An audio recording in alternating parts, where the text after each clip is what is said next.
Good afternoon, family. Good afternoon, family. Like, tag, and share. God is good. God is amazing. Thank God for a new day. Just want to talk to my Orangeburg people today. Orangeburg, South Carolina. Hometown, home state. So, you know anybody from Orangeburg, city of Orangeburg, surrounding Orangeburg, just tell them to chime in.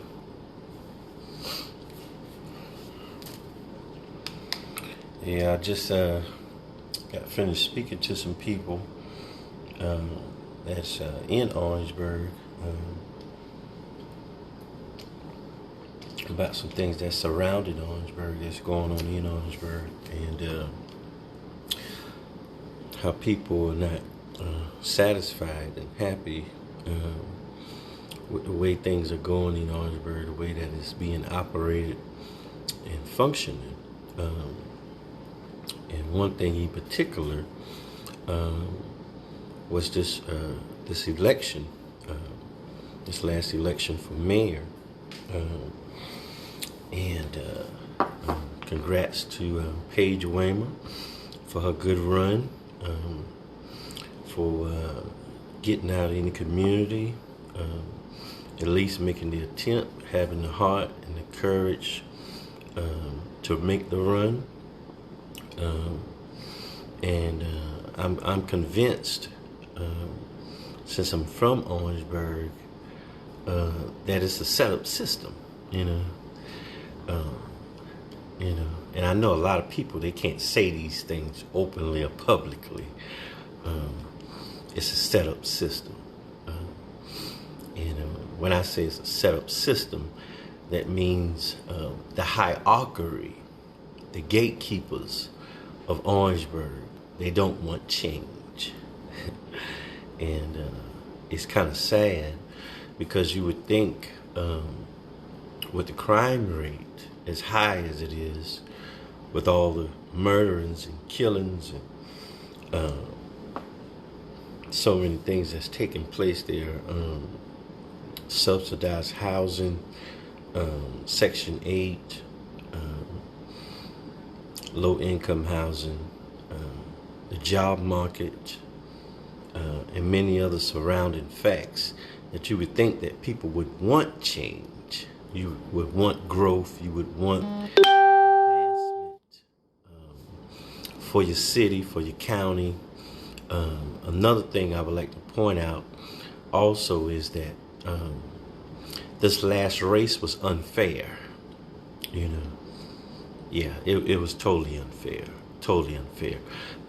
If you only allow the people in the city to vote, and not the people collectively in Orangeburg County to vote, then you've already created a partial vote, which is for the bulk of the people which couldn't get to the polls, or wasn't registered voters, or didn't have the right to vote.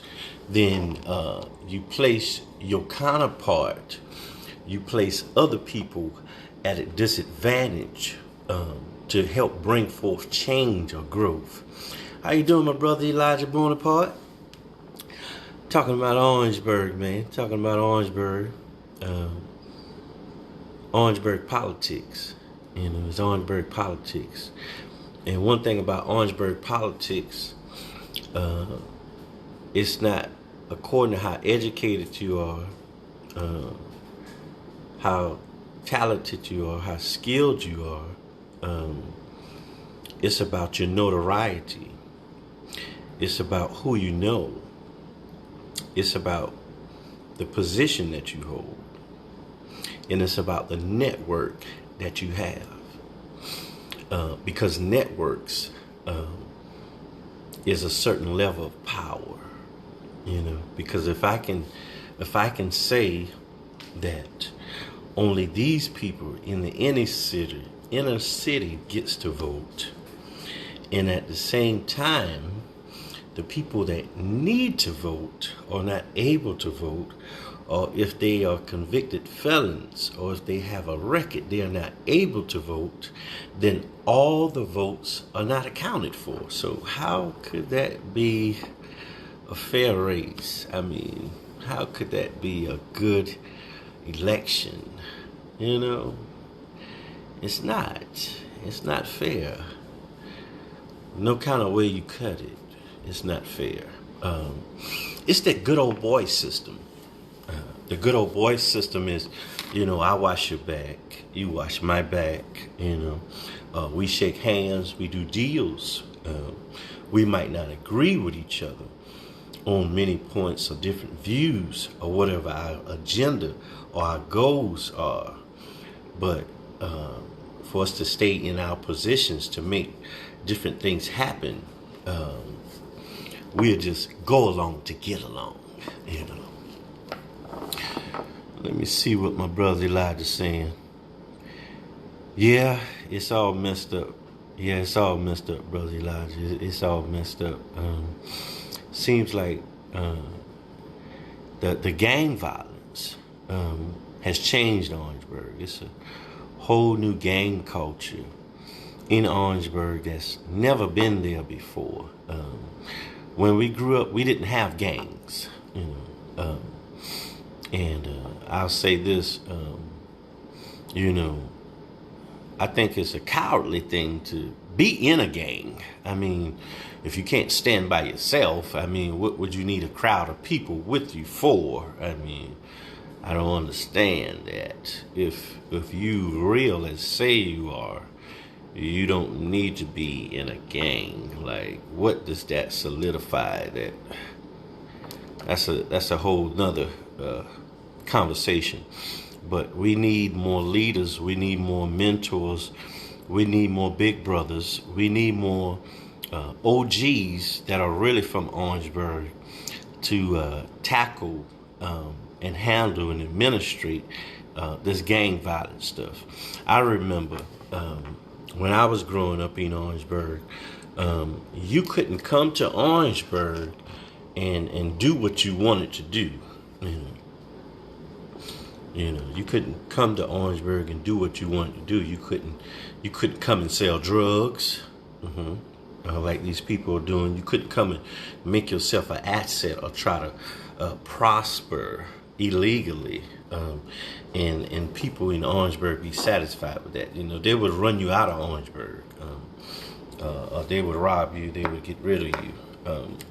But now you have so many people not from Orangeburg that's brought in this gang culture, and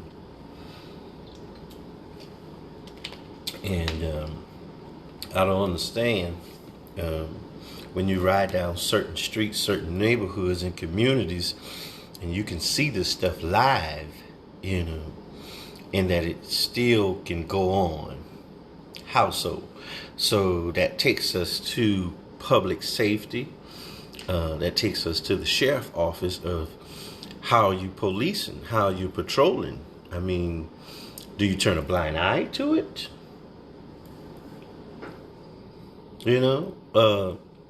I guess the other part of that is the political part of, as some people don't know, this is where people get paid off.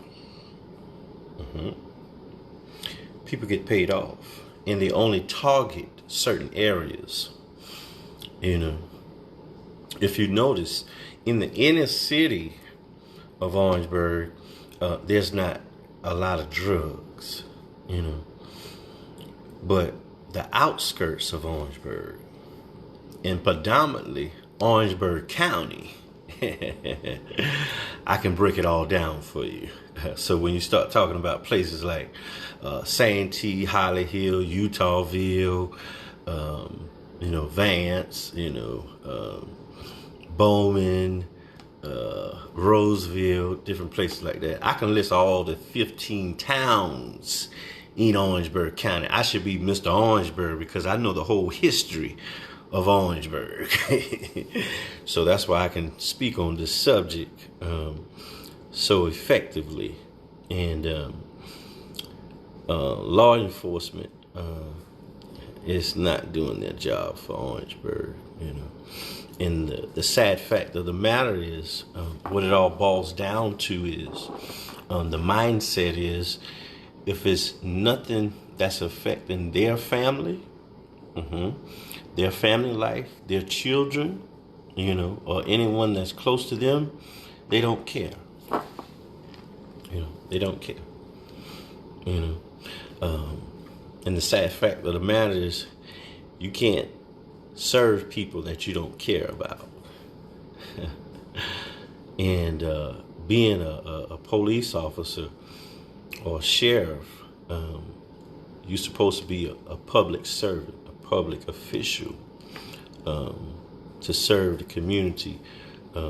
Matter of fact, on the side of their cars and their trucks says what? To protect and serve, right? Not happening. Not unless there's some money involved, And then, when they really want you out of the way, they take their hands off of you and they put the feds on you. So if you've noticed in the last few years, the feds been in Orangeburg picking up different people, but if you pay attention, it's mostly kind of similar, same people that's been to the feds, or that's been on their radar, that they just want to get out of the way so their people can get their money and they can divide it. It's still the Willie Lynch, syndrome, the conquer and divide, So Orangeburg Politics. How you doing, Auntie?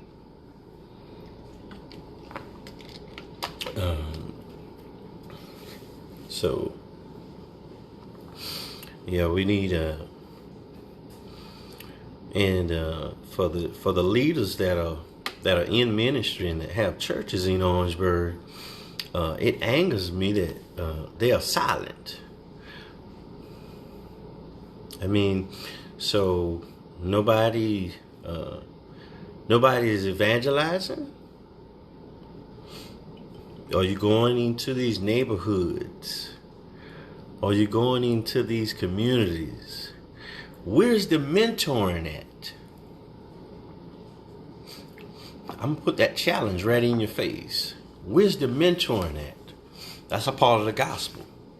To evangelize, You go into the neighborhoods, you go into the streets, you go into the communities. Because the sad fact of the matter is, if more evangelism was actually being done, then the streets would be a lot safer, if you had people that really have a relationship with God, that was doing real ministry. And the sad fact of the matter is, people that have not been trained properly in ministry and educated the right way think that ministry only concludes being inside of a building. Sad. I'm here to bust your bubble. Ministry is not the end all and be all of being inside a building. They told you wrong. They gave you the role model of Jesus in the wrong context. And the sad fact of the matter is, that's why so much crime are in those neighborhoods, in those communities, in those streets, because they don't see the leaders leading. They don't see the leaders leading. Ask yourself, when the last time a pastor or a preacher, evangelist, or somebody came and knocked on your door and invited you to church, left you a tract, prayed for your family, even if you wasn't going to come to their church,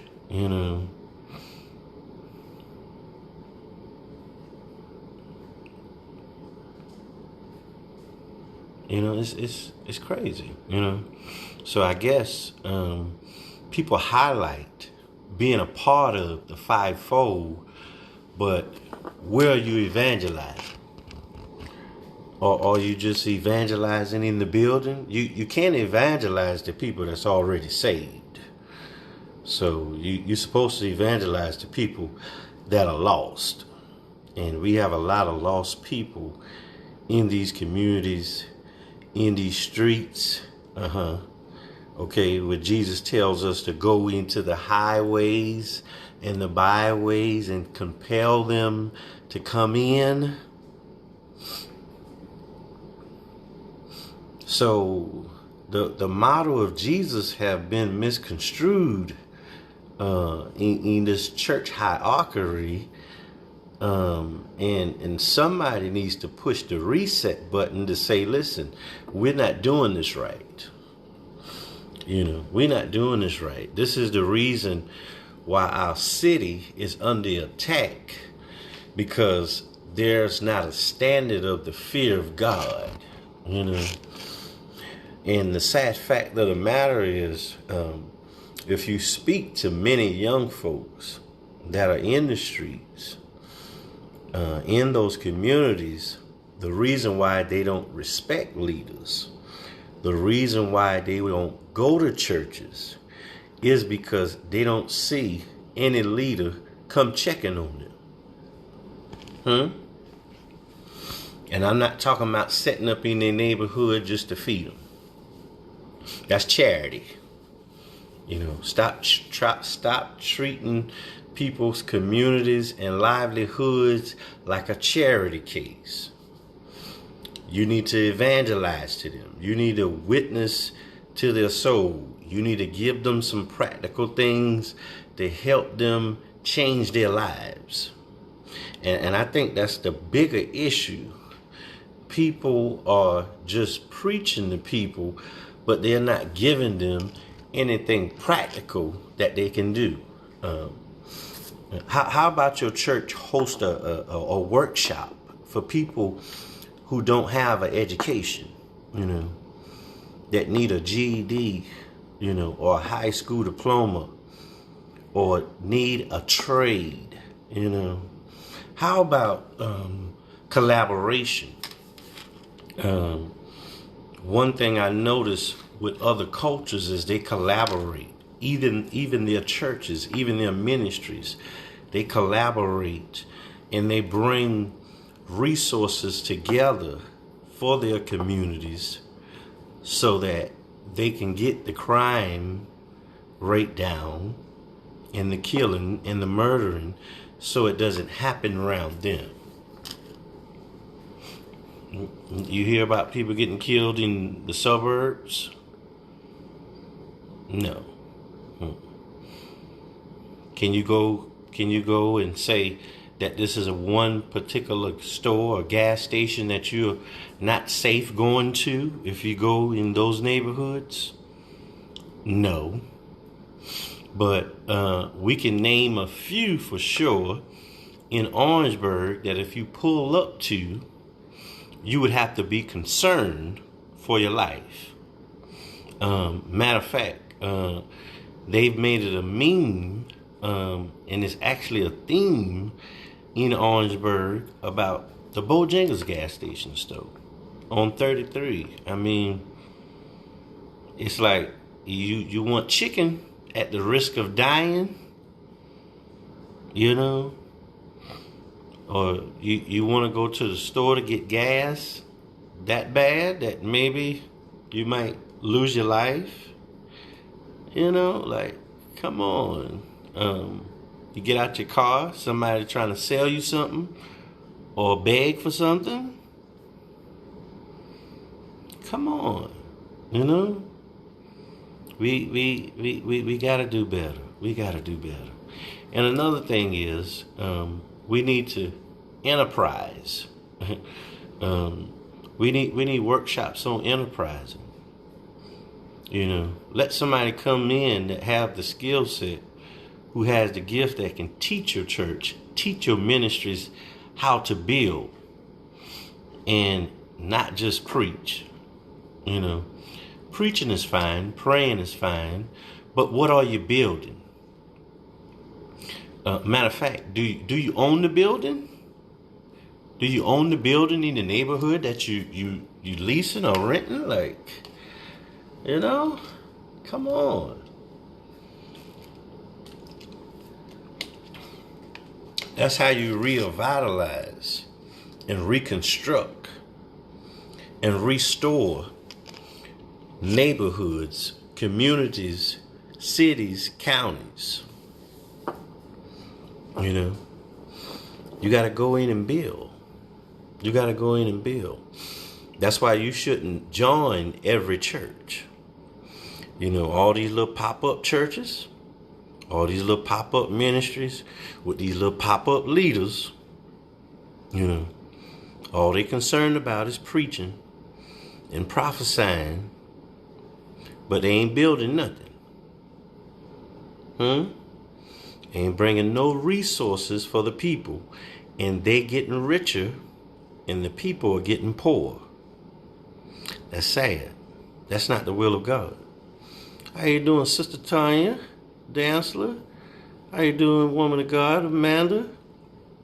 You know, it's bad. It's bad, you know.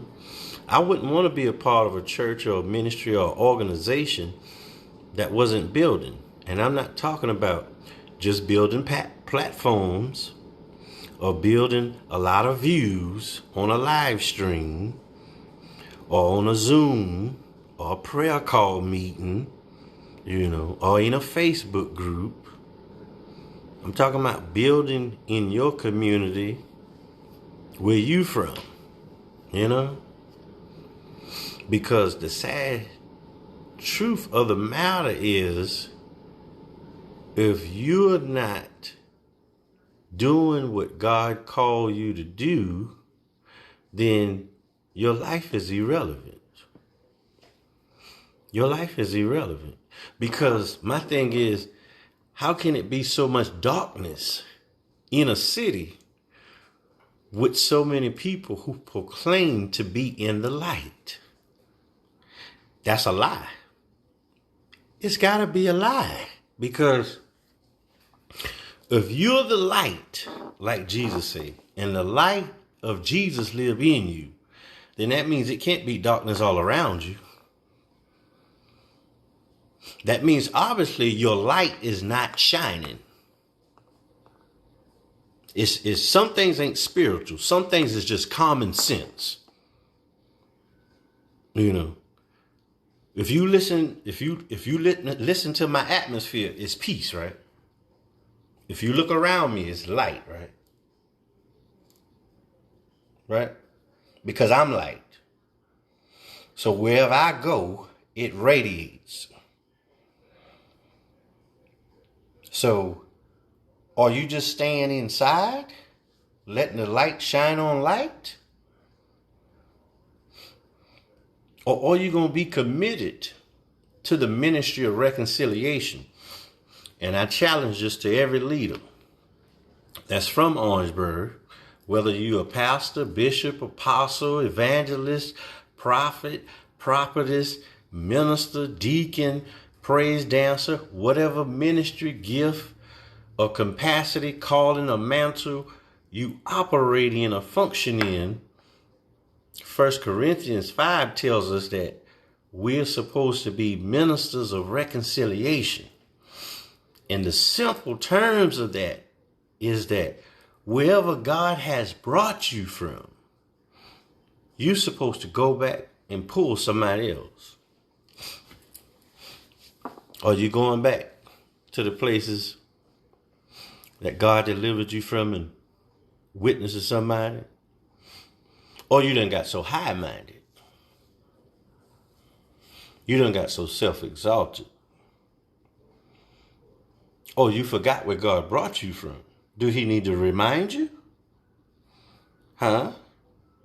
Oh, you forgot. You used to do those same things that those people that you ride by now. Oh, you don't go down those streets no more because you don't want them to stop you. That's sad. Because guess what? That's not a characteristic of God. That's not a representation of Jesus. Because guess what? Jesus went and hung out with sinners. So tell me again, who are you? Whose servant are you? Who do you say you represent? Tell me again, who did you say was your Lord and Savior? Who did you say you serve again? The true and living God? But you scared to go back to where he brought you from to try to reconcile somebody else, to bring them out of the darkness into the light. Wow. That's crazy. That's crazy. Every time I go home to Orangeburg, I go to the hood. I go to the hood. Matter of fact, many people can tell you when I come to Orangeburg, I normally abide in the hood, because I'm not brand new. I didn't forget where I came from, I'll never forget where I came from, How you doing, my brother Amos?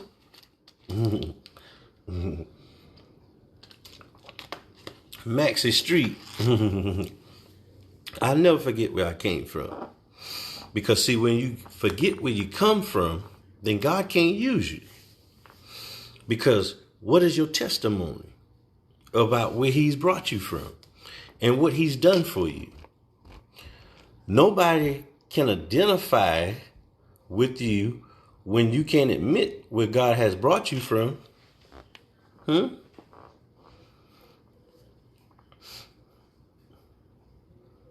And we need to get rid of this mindset in the church and ministry of being holier than thou. None of us are holier than thou. None of us are perfect.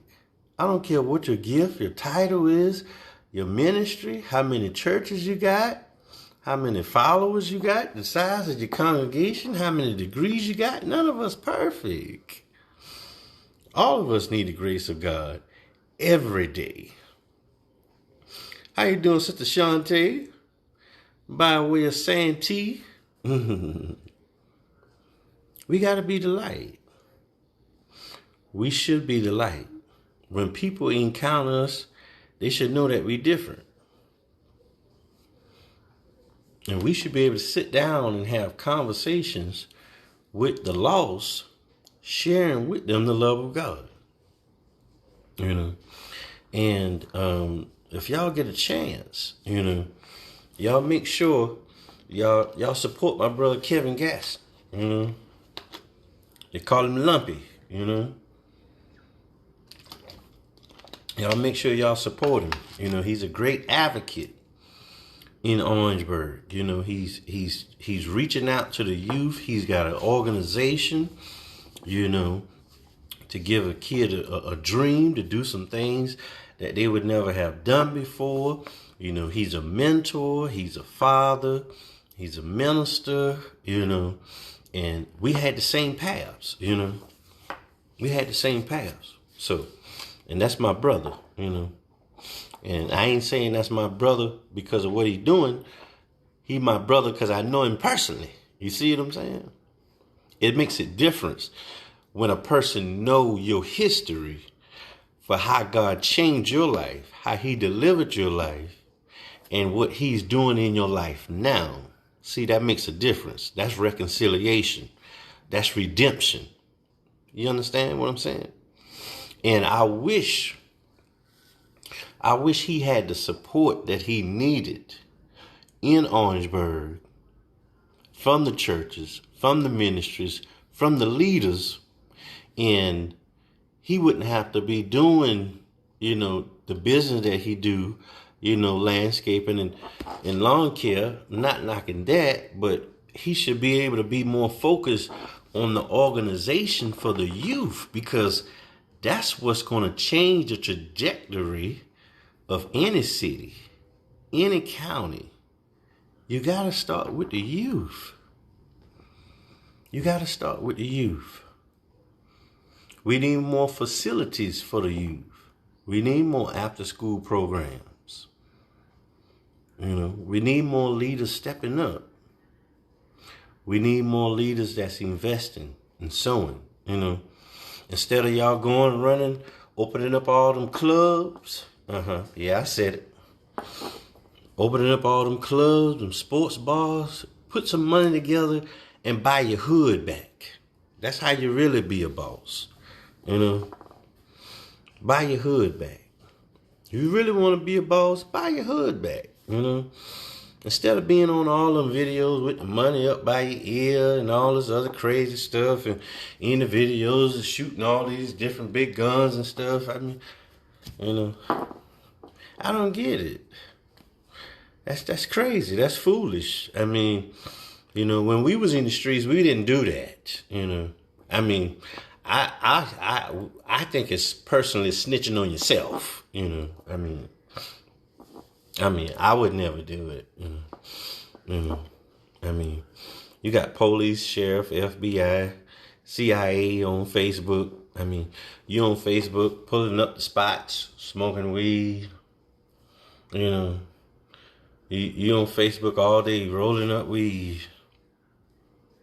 And then you go hop in the car. So what you think they gonna do? They go hop behind you. Like, stupid. I mean, ignorant. Like, and that's what I'm saying. We need more mentors, leaders, and role models who know the game so they can teach it to these fellas. Because they pure ignorance right now.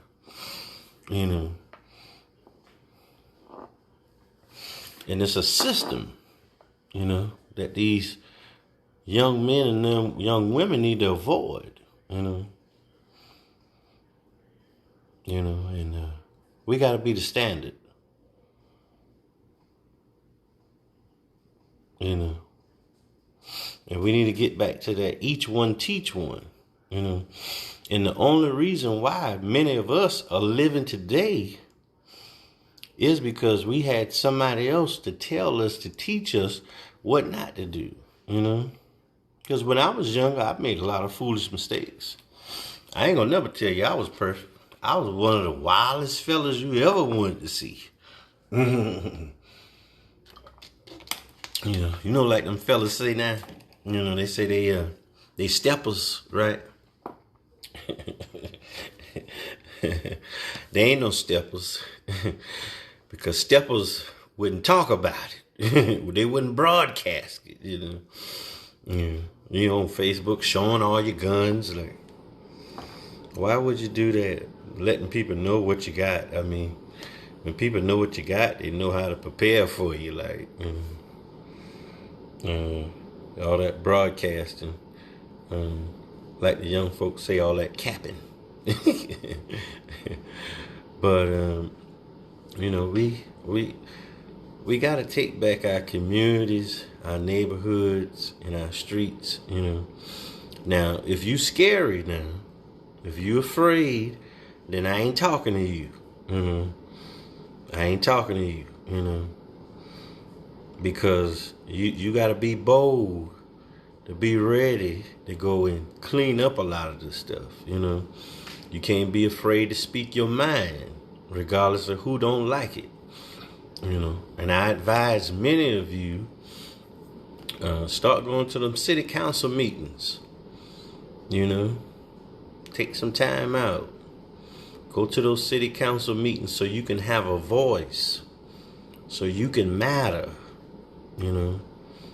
If you can't do that, then make an organization. It's easy, it's simple. All you gotta do is go online, find you a name, they'll give you the seal from the state, make your organization. If you don't do your organization, do your LLC. Do something.